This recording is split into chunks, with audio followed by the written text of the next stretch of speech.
Hey guys, in today's video I'm going to be talking about healing the masculine center. And there's a lot of this out there at the moment in and around masculinity and men being the best that they can be. I want to highlight a few possibly extra points that may have not come across your path yet, just with regards to healing of that masculine center. And it's key because if you think of a tower that's weakened at its foundation, it is vulnerable to toppling over. So people do not want to enter that tower out of fear that it's unstable and it could crumble at any moment, which means if a man's foundation, his center, is not secure, people, opportunities, money, and the relationships that he's looking for will not come into his life feeling safe.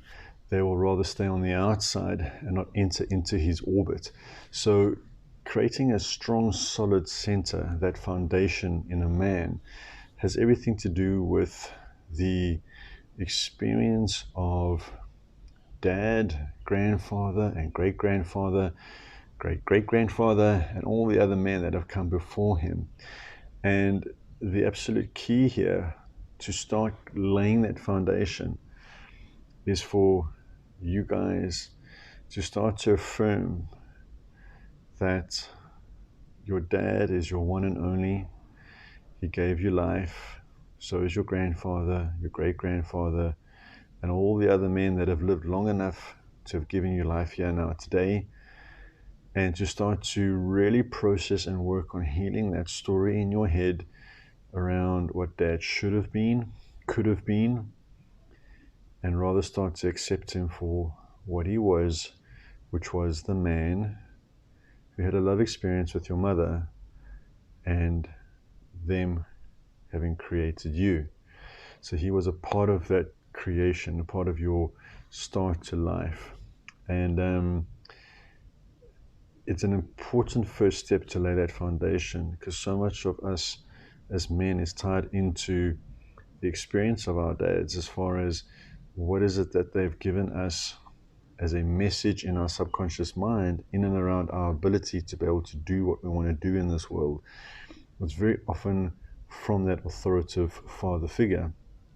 And many of us don't get that message from dad, that we have what it takes to make it in the world. We often leave childhood having a vacuum, a void in that experience, rather than experiencing that foundation. So the key here in your healing is daily affirmations. And what I want to bring in with the healing of your masculine center is the word discipline. You have to be able to get into a process where you create containers for yourself around 21 plus minus days, okay?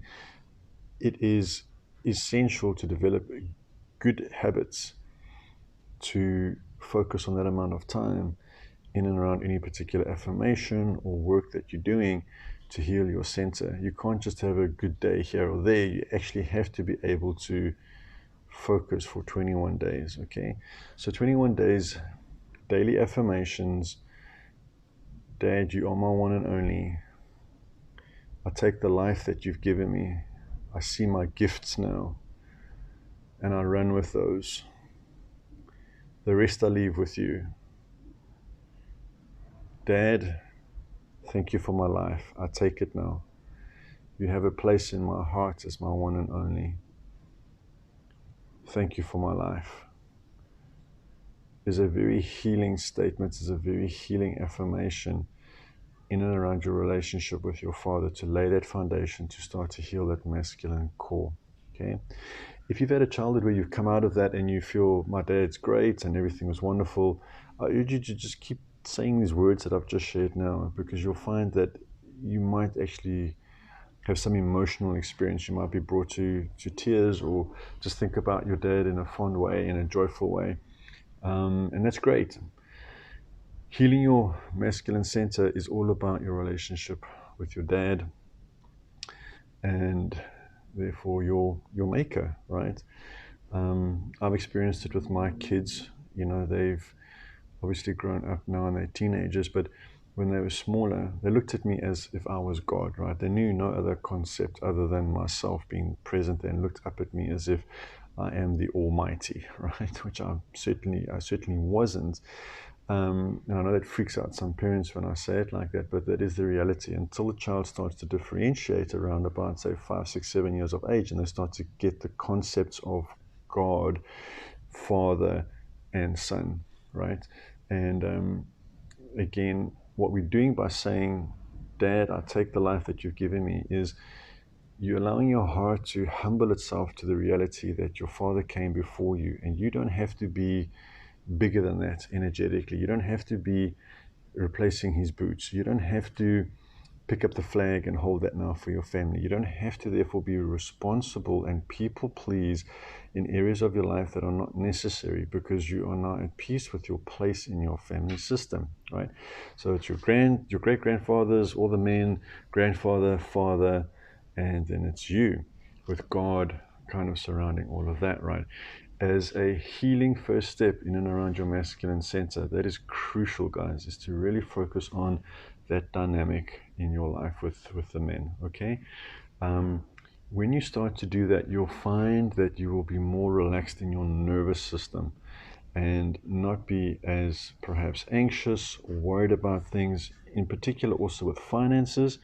I find that a lot of guys who've got that void with their father, where they're struggling to have connected with their dad, have a lot of issues with the masculine. The masculine is represented by finance, by career, by purpose, by your mission, right? And if you don't have a clear relationship there with your father, it's going to be incredibly impactful in those areas of your life. And it's Terry Real who speaks about shame when there is that void in a boy's life, either going in two directions, one into a grandiose posture, or the second version going into a more depressed, sort of nice guy sort of posture. And I've seen that happen with guys with that lack of that father is there.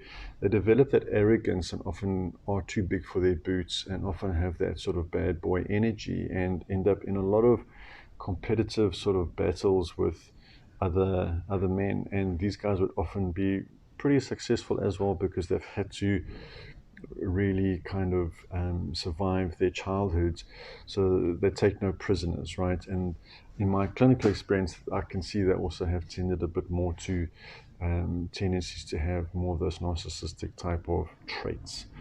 So interesting. Connect with the father, allow yourself to have that place underneath him as the little one. He is the big one. Very crucial mental step in your mind to allow that to happen, and allow your father that place in your heart, guys. It is the first step. It's a crucial step. If you don't get that right, you'll project that need to have that father figure into a subconscious desire for more money, women, perhaps even a very religious sort of projection, to try and fill that void. Okay, because as men, we grow up and we want to, in our DNA and in our core, feel like our fathers are pleased with us, and that they see us, and that they know that we have what it takes to make it in the world. It's almost like if you look at the king knighting the prince. If we don't get that experience growing up, we often leave the castle thinking that there was no king, and we often then are lost, because if there is no king, am I really then the prince? And that's the wound, is when there is no king, there is no prince. So you walk around aimless, lost, confused, etc. So when you can put your dad back on the throne as the king, never condone his perhaps negative or destructive or abusive behavior, but it's about allowing him that place on that throne as the king. In other words, the man who helped make you. You will start to heal that masculine center in a big way. Love to you all, and good luck on your healing journey. If you have any more questions, just pop some messages below. Until the next one, take care, and may your heart stay open, and your heart be a guide to all that you want as a man.